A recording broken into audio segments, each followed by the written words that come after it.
안녕하세요. 박정입니다. 최근에 OECD 국가, 즉 경제협력개발기구 국가 가운데 최근 10여 년 동안 주가 지수가 가장 많이 오른 나라는 어떤 나라일까요?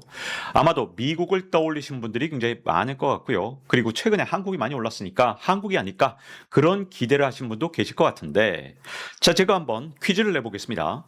주가 지수가 OECD 국가 중에서 상승률 1위를 차지했고, 그리고 개인 투자자가 2년 만에 4배로 늘어났습니다. 그리고 연기금이 주식 투자에 의무적으로 투자해야 되는 비중이 무려 3배로 올라간 나라가 있습니다. 그래서 주가가 엄청나게 올라갔거든요. 과연 이 나라는 어떤 나라일까요? 경제가 엄청 성장하고 경제가 굉장히 잘 나가는 나라냐? 아닙니다. 놀랍게도 경제가 굉장히 어려운 나라, 그리고 경제가 망가져서 가장 힘든 나라가 바로 주인공입니다. 바로 튀르키예인데요. 튀르키예는 지난 10여 년 동안 주가 지수가 계속 올라요.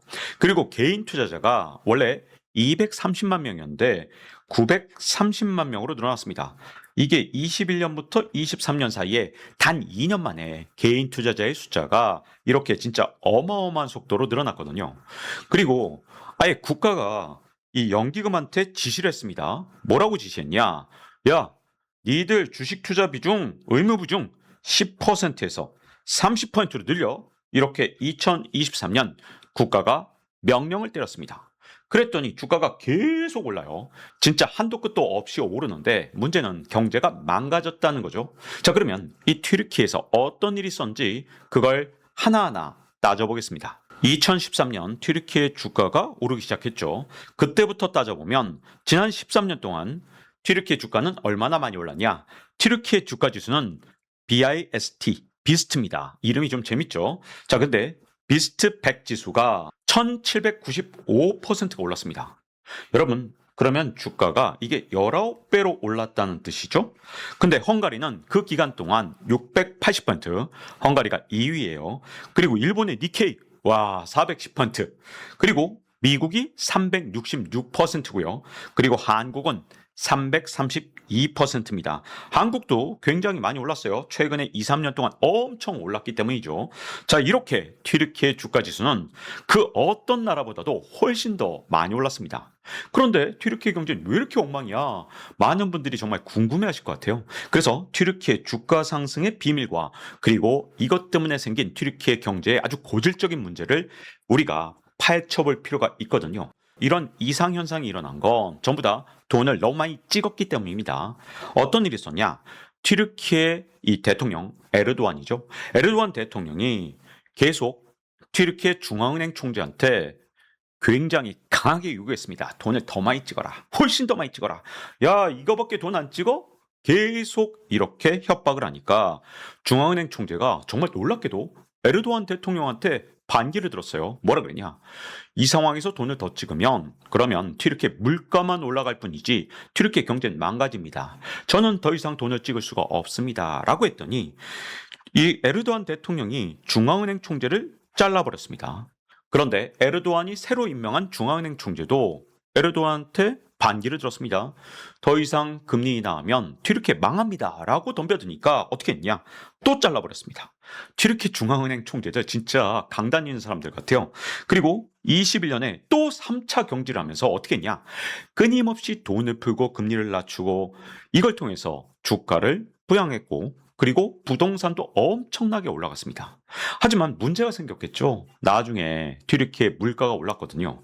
그런데 항상 이게 재밌는 게 뭔지 아십니까? 항상 돈을 찍으면 자산 가격이 먼저 올라가요. 그래서 일단 국민들은 신나죠. 그런 다음에 물가는 한 2년쯤 뒤에 오르니까 튀르키예에서도 그런 식으로 속도의 차이가 있었습니다. 그래서 튀르키예에서 대선을 하는데 에르도안한테 굉장히 유리한 상황이 펼쳐졌고요.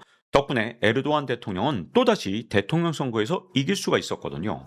그런데 문제는 뭐냐? 이렇게 돈을 많이 풀게 되면 튀르키예 리라화 가치가 폭락을 하게 되면서 리라화가 휴지가 됩니다. 그리고 물가는 엄청나게 오르겠죠? 왜? 수입 물가가 오르니까요. 그래서 경제가 박살나고 물가는 어마어마하게 오른 겁니다. 에르도안 대통령이 이렇게 중앙은행 총재를 계속 갈아치면서 돈을 어마어마하게 찍었더니 환율이 어떻게 됐냐? 2013년만 해도 1달러를 사는데 딱 2리라만 있으면 됐거든요. 그런데 지금은 46리라가 있어야 1달러를 살 수 있습니다. 그동안 튀르키예 리라와 가치는 96%가 추락한 거죠. 이게 한국에서 일어났다면 어떤 일을 한 거냐? 지금 환율이 1달러에 1,500원인데 37,500원이 된 셈입니다. 그러니까 튀르키예 사람들은 갑자기 벼락거지가 된 거죠. 전 국민이 벼락거지가 된 겁니다. 왜?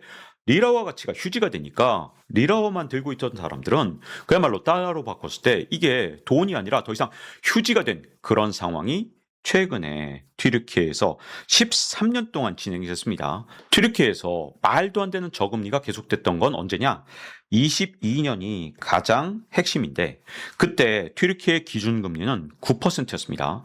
그런데 튀르키예 공식 소비자 물가 상승률이 85.5%를 기록했거든요. 여러분, 물가보다 기준금리는 반드시 높아야 됩니다.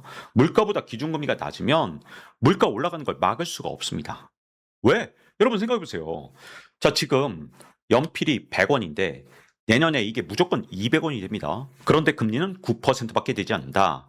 그러면 1년 뒤에 은행에 예금했을 때 100원이 109원이 되겠죠. 근데 연필 값은 200원이 됩니다. 그러면 당장 연필을 3자루, 4자루 사는 게 더 현명하겠죠.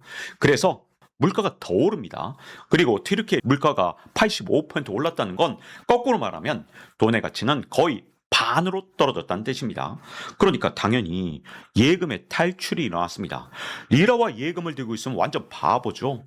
그래서 튀르키예 사람들이 달러 예금으로 바꾸기 시작했는데 2012년만 해도 달러 예금 비중이 35%였는데 2021년에는 68%가 됐습니다.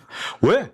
리라화 가치가 날이면 날마다 떨어지니까 이렇게 전부 다 국민들이 달러를 확보하기 위해서 정말 난리 나는 그런 상황이 지난 13년간 펼쳐졌던 겁니다. 리라화를 현금으로 들고 있으면 완전 바보죠. 뭔가 실물을 반드시 사야 됩니다.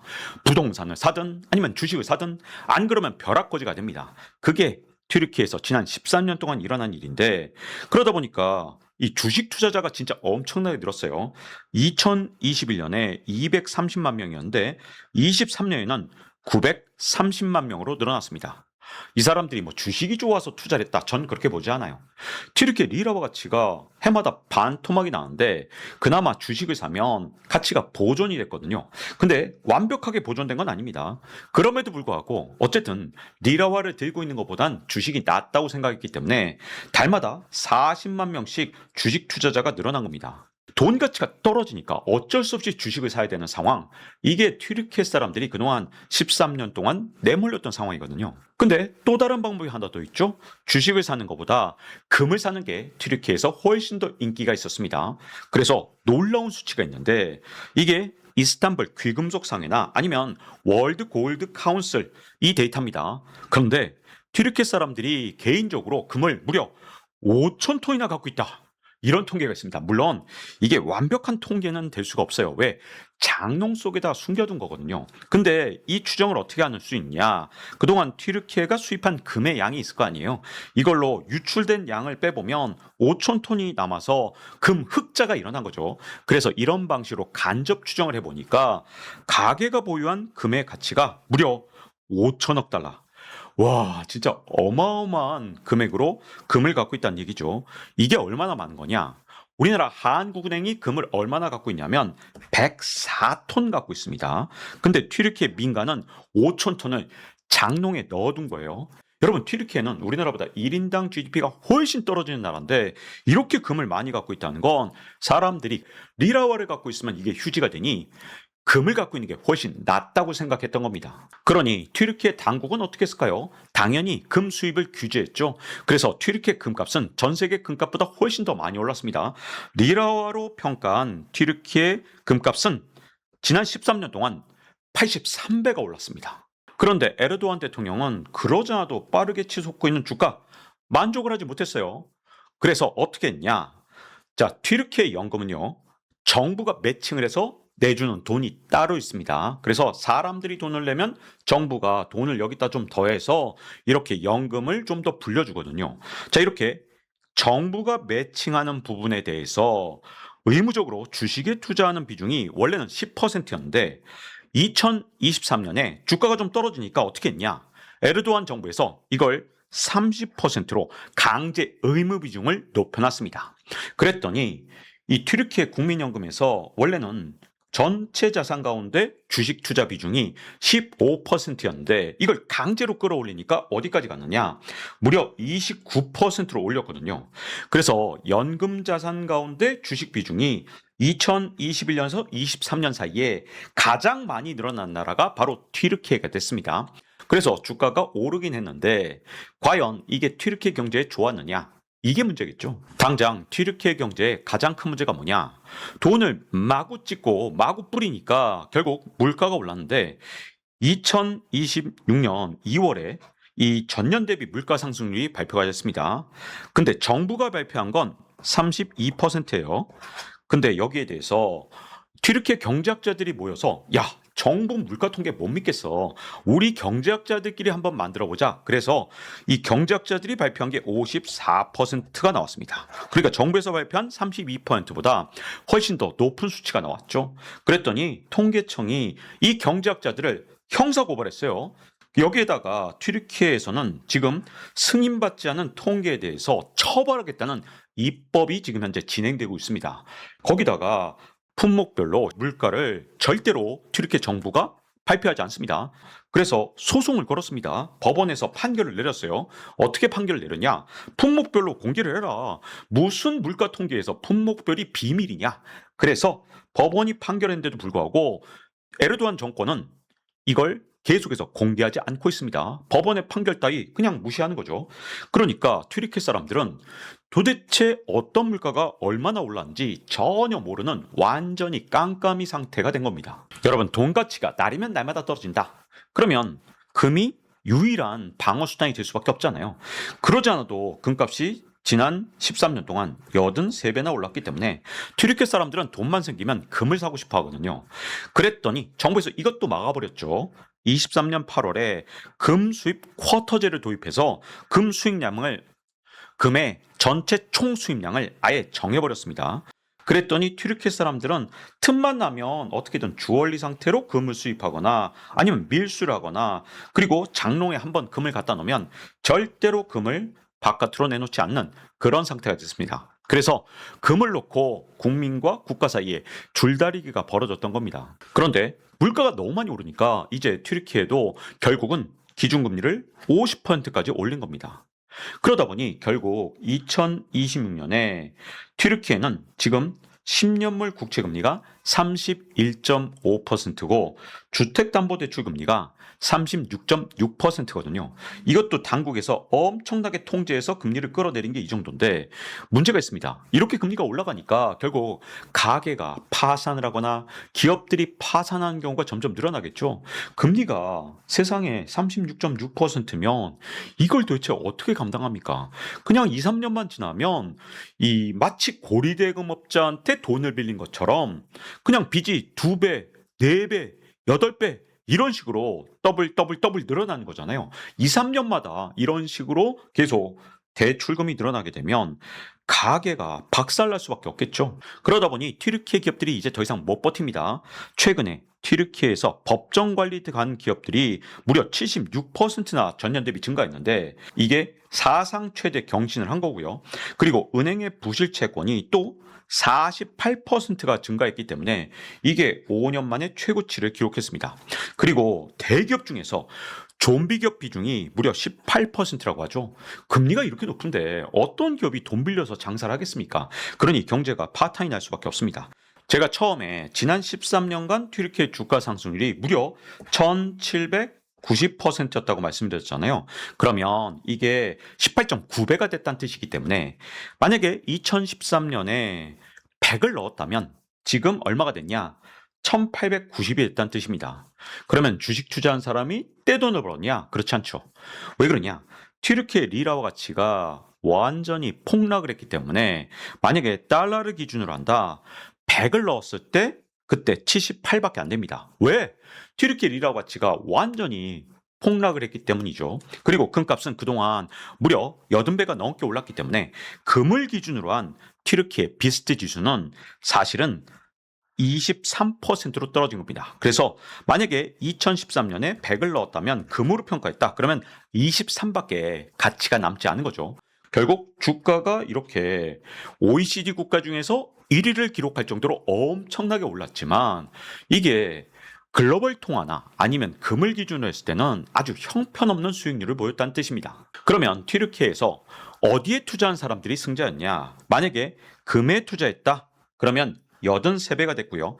달러를 보유했다. 24배가 됐다는 얘기입니다. 그냥 달러를 보유하고 현금으로만 갖고 있어도 24배. 이자를 받으면 이거보다 훨씬 더 높아지겠죠. 그리고 주식에 투자했다. 그러면 19배가 됐을 거고요. 그냥 물가는 얼마나 올랐냐? 16배가 올랐습니다. 다만 이건 튀르키예 정부가 발표한 공식 물가 지수이기 때문에 여러분 아까 경제학자들은 뭐라 그랬어요?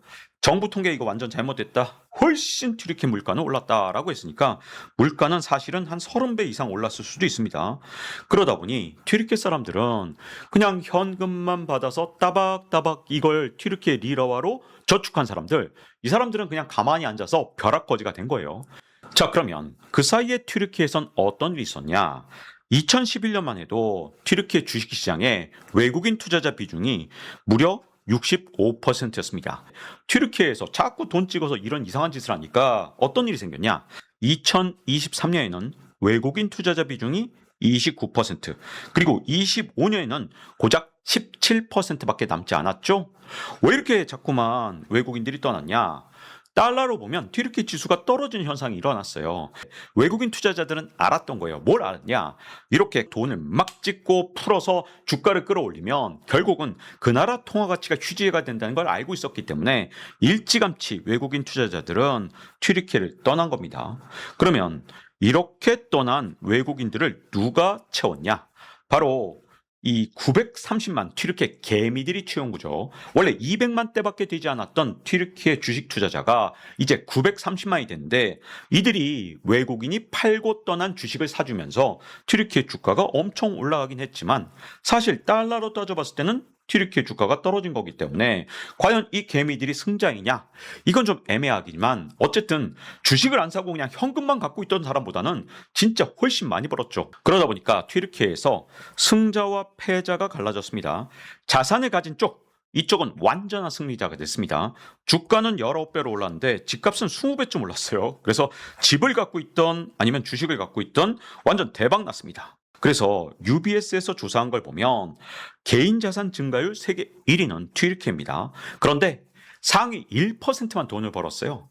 나머지 사람들은 거의 돈을 못 벌거나 심지어 하위 80%는 자산의 비중이 크게 줄어들었습니다. 그래서 리라 100만 장자는 1년 새 막 49% 늘 정도로 엄청나게 늘었지만 튀르키예 중산층은 완전히 붕괴됐죠. 그래서 중위 자산의 실질 가치가 21%가 떨어졌다.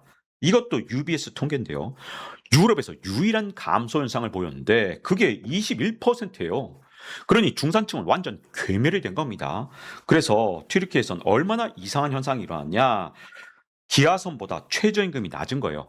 그러다 보니 튀르키예에서는 상위 10%가 부의 68%를 갖고 있고요. 하위 50%는 튀르키예 순자산의 고작 2.6%. 야, 튀르키예 절반인 사람들인데 고작 2.6%다. 이건 하위 50%가 진짜 먹고 살기가 얼마나 힘든지를 보여주는 거잖아요. 사실 빈부격차가 이렇게 극단적으로 벌어지게 되면 하위층에서는 진짜 생계를 위해서 이게 먹고 살려고 범죄를 저지르는 생계형 범죄들이 자꾸만 늘어날 수밖에 없잖아요. 그런데 주가는 어마어마하게 오를 때 튀르키예 경제는 어떻게 됐냐? 완전히 망가졌습니다. 2021년까지만 해도 튀르키예 성장률은 무려 11.4%였는데 24년에는 3.2%로 떨어졌습니다. 성장률이 완전히 박살이 났죠. 여러분, 성장률이라는 건 3.2라 그러니까 높아 보이죠? 아닙니다. 이게 전보다 낮아지면 진짜 엄청 고통스럽거든요. 더군다나 20년 3월 달에 발표된 튀르키예 산업 생산을 보면 전년 대비 1.1%가 감소했습니다. 그러다 보니까 20년 5월에 중동연구소에선 뭐라고 했냐? 2018년부터 이어진 침체, 26년이 최악이다. 이렇게 됐습니다. 그동안 튀르키예 자산 가격이 폭등을 했는데도 불구하고 사람들이 부자가 됐다고 생각해서 돈을 쓰기는커녕 경제가 이제 완전 잠긴 경제가 됐거든요. 자, 튀르키예 GDP의 약 3분의 1이 장롱 속의 금입니다. 5천억 달러가 돼요. 이게 장롱에 한번 들어가면 이제 더 이상 튀르키예 경제를 살리는데 도움이 안 되거든요. 은행 시스템 밖으로 돈이 나가버리면 이제 튀르키예 금리가 올라가는 걸 막기가 정말 어렵겠죠. 그리고 2023년 한때 이 튀르키예 총수입의 20%가 금이다. 이게 정상적인 나라의 모습이 아니잖아요. 그러다 보니 잃어버린 10년을 겪었는데 1인당 GDP가 2013년에 그 기록했던 그 정점을 23년이나 회복을 했거든요. 그러니 10년 동안 1인당 GDP가 늘어나긴커녕 그냥 제자리 걸음을 했던 겁니다. 그리고 이 튀르키예 출산율이 얼마나 많이 떨어졌냐? 원래 2001년에는 2.38이었는데 2025년에는 1.42로 떨어졌습니다. 이게 왜 말도 안 되느냐?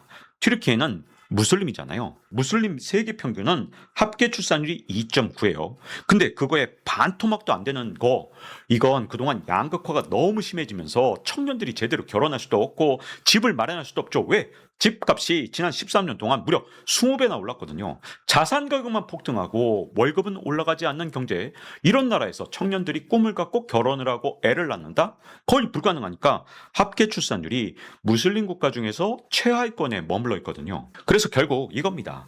주가가 상승하는 세 가지 방법이 있죠. 이익이 상승해서 실적이 막 높아지고 그래서 주가가 올라가는 아주 좋은 주가 상승. 그런데 나쁜 상승도 있습니다. 어떤 거예요? 유동성에 의한 상승. 예를 들어서 정부에서 돈을 엄청나게 뿌린다든가 아니면 중앙은행이 새로운 돈을 마구 찍어서 뿌린다든가 이렇게 유동성으로 오르는 경우가 있죠. 그리고 또 하나는 세 번째인데 이게 제일 무서워요. 탈출에 의한 상승. 돈 가치가 날이면 날마다 떨어지니까 야, 이거 화폐를 도저히 믿을 수가 없네. 그러면 실물인 주식을 사거나 달러를 사자. 이런 식으로 화폐 불신에 의한 주가 상승이 있는데 튀르키예는 지금 1번이 아니라 2번, 3번에 의한 주가 상승이기 때문에 문제가 되는 겁니다. 그래도 다행인 점은 우리나라 같은 경우는 HBM 업체들의 주가 상승은 이익에 의해서 충분히 설명이 되는 그런 나라잖아요.